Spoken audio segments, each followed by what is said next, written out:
Assalomu alaykum hurmatli qarindoshlar. Bugun sizlarga tanishtirmoqchi bo'lgan kitobimiz Uyg'ur yaqinqi zamon harbiy ishlar tarixida maxsus harbiy maktab bitirib, izvod, rota va polik komandirlik darajasigacha bo'lgan 20 yillik harbiy musofani besib o'tgan, shuningdek o'z qo'shiniga qo'mondonlik qilib, uzun vaqt bevosita qonliq janglarni beshidan kechirgan oliy harbiy qo'mondonlarimizdan biri Sopaxon Surovning 2010 yili Millatlar nashriyoti tomonidan Bejonda nashr qilingan o'zi yozgan kechirmishlari "Man kechgan kechiklar" nomli kitobini tanishtirmoqchimiz. Kitob jami 11 bobdan tuzilgan bo'lib, avtor avvalgi bo'laklarda Xo'janiz hojining 1931-yildagi Qo'mil dehqonlar qo'zg'olonidan boshlab, keyin harbiy maktabdagi ahvollari va Gomindanning armiyasida olib borgan janglari, oxirida bo'lsa G'oljidagi Sharqiy Turkiston Jumhuriyatiga qochib berib, Gomindanga qarshi olib borgan janglari so'zlandi. Biroq uning 1945-yili 6-oydan 1949-yili 12-oygacha bo'lgan oraliqdagi harbiy hayoti bo'libmi, kishilar eng qiziqqan Aqsu jang maydonlaridagi tafsilotlari Xitoy tajovuzchilari tomonidan kitobdan chiqarib etilgan. Kitobda avtor o'zining hayotini tafsiliy to'xtatganligi uchun biz sizlarga qisqacha qilib, buningdan ilgari tanishtirgan 100 mashhur Uyg'ur nomli kitobimizdan foydalanib, qisqacha tarjima holidan bir parchasini sunmoqchimiz. Sharqiy Turkiston Jumhuriyatining hurmatli generali 20-asr Uyg'ur tarixidagi muhim shaxslarning biri Sopaxon Surov 1915-yili Qumul shahrining Ostona yezisida kambag'al dehqon oilasida dunyoga kelgan. Sopaxon Surovning ismi Sopaxon Surov deb yoziladi. U o'smirlik vaqtida dastlabda o'z yezisidagi diniy maktabda, keyin Qumul shahridagi tunji fanniy maktabda o'qigan. 1936-yildan 1939-yilgacha Millatchi Xitoy Gomindaning Huangpu harbiy maktabining Urumchi sho'basida o'qigan. 1939-yili maktabni a'lo natija bilan bitirib Qashqarda, keyin Urumchiga yetkazilib kelingan otliq 31-polikda Payjang shtab ofitseri, Lianjang qatorliq vazifalarni o'tagan. 1944-yili 9-oyda Sharqiy Turkistonning G'o'lji shahrida tajovuzchi millatchi Xitoy Gomindanga qarshi Sharqiy Turkiston inqilobi portlaydi. Bu inqilob qisqa vaqt ichida g'alaba qilib, 1945-yili 11-oyning 12-kuni G'o'lji shahrida mustaqil Sharqiy Turkiston Jumhuriyati qurildi. Bu vaqtda millatchi Xitoyning 31-qismining Sopaxon Surov qo'mondonligidagi 8-9-liyalari Maytag'da edi. İnqilab xabarini anglagan Sopaxon Surov qo'zg'olon ko'tarish uchun qat'iy niyatga kelib, jiddiy tayyorlik qildi. Chunki Maytaq bilan Azad rayonining oraliqi necha yuz kilometr bo'lib, bu joylarga millatchi Xitoyning minglarcha askari o'rlashtirilgan edi. Sopaxon Surov 1945-yili 4-oyning 27-kuni qo'l ostidagi 200 dan ortiq Uyg'ur askarlari bilan qo'zg'olon ko'tarib, Maytaq, Shixo, Jing atrofidagi millatchi Xitoy qismlari bilan qonliq kurash qilib, dushmanning 20 mingdan ortiq askarini bosib o'tib, Sharqiy Turkiston Jumhuriyatining Azad rayoniga yetib keldi. 1945-yili 7-oyda Sharqiy Turkiston hukumatining qaroriga asosan Sopaxon Surov Sharqiy Turkiston armiyasi janubiy qism urush sepining bosh qo'mondonligiga tayinlandi. Qasimjon Qambiri hukumat vakili, Abdukarim Abbasov siyosiy komissar bo'lib tayinlandi. Bu qo'shin 1945-yili 7-oyning 23-kuni Tekasdan Aqsu frontiga atlanadi. Hukumat rahbarlari va Tekas xalqi ularni dag'dug'i bilan uzitib qo'ydi. Ular ig'ir tabiiy sharoit qiyinchiligini yengib, muz dovondan eshib Aqsu tarafga o'tdi. Bay Ko'ni shahar noyalarini ozod qilib, millatchi Xitoyning qo'lidan o'lja ilingan ochliqlarni orolli jana qolgan xalqqa tarqitib berdi. Xalq bularni bejidi ko'tardi va yigitlar to'p-to'p bo'lib ularga qo'shildi. Kishilar o'z o'g'illarini Sharqiy Turkiston armiyasiga fidoilikka berishdi.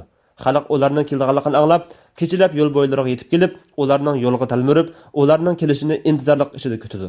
Ular yetib kelgandan keyin xalq ularni yig'izari bilan qarshi oldi. O'z qo'shinini ko'rgan Uyg'ur xalqi jangchilarning pashlarini yuziga surtib, jangchilarning otlariga esilib yig'ilishib ketdi.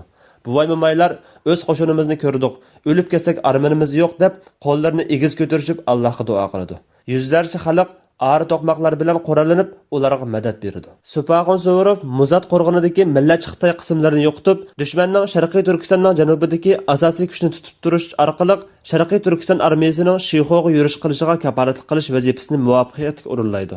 Sharqiy Turkiston hukumatı Sopaxonni Muzat qo'rg'onidagi batirlik uchun 1-darajalik oltin medal bilan mukofotlab, Aqsu frontida ko'rsatgan xizmatlari uchun oltin medal bilan mukofotlaydi va polkovnik unvoni berdi. Sopaxon polkovnik keyin Tekas atliq 1-polikqa polik komandiri, Milliy armiya ta'lim-tarbiya bo'limining muavin boshlig'i bo'ldi. Supaxon polkovnik Sharqiy Turkiston hukumati bilan Millatchi Xitoy hukumati orasida tuzilgan 11 moddalik bitimning ro'yi bo'yicha Aqsudan chekinish buyrug'i topshirib olgan vaqtda qattiq g'azablanadi.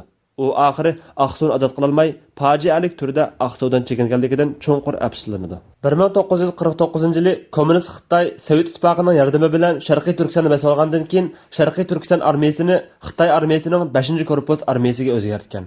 Supaxon polkovnik 1950-yili 2-oydan 1951-yili 6-oygacha 5-korpusning harbiy ta'lim-tarbiya bo'limining boshlig'i bo'lgan. 1951-yili ofitserlar siyosiy o'rganish kursida Xitoy boshliqlarining ziyonkashligiga uchrab, polkovnik darajasidan rota darajasiga tushirib qo'yilgan. Keyin harbiy saptanma chekindirilgan. 1951-yildan 1953-yilgacha atalmish yer islohoti xizmatiga qatnashgan.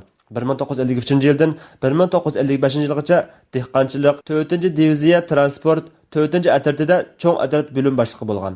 1955-yildan 1984-yilgacha atalmish avtonom rayonlik tashyo'l idorasida boshqarish, nazorat qilish bo'limining muavin boshlig'i, mexanizm ishlari bo'limining boshlig'i, tashyo'l idorasining maslahatchisi qatorliq vazifalarni o'tagan. U atalmish madaniyat inqilobida yana zo'r ziyonkashlikka uchragan. Supaxon Suvorov 1984-yili dam olishga chiqqan.